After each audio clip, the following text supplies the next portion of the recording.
இந்த ஒசூரில் ட்ரெயின் வந்துருச்சு.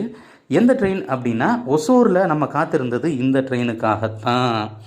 தினமுமே எஸ்எம்பிடி பெங்களூர் விஸ்வேஸ்வரய்யா டெர்மினல்ஸில் இருந்து பெங்களூரில் இருந்து கிளம்பி காரைக்கால் வரைக்குமே செல்லக்கூடிய அந்த அன்ரிசர்வ்டு எக்ஸ்பிரஸ் ரயிலுக்காக நம்ம ட்ரெயின் காத்திருந்தது.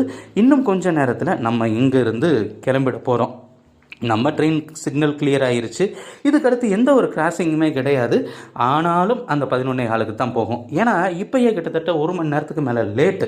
இந்த ஒசூர்லையுமே நம்ம ட்ரெயின் கிட்டத்தட்ட ஒரு 20 நிமிஷம் வரைக்கும் நின்றிருந்தது.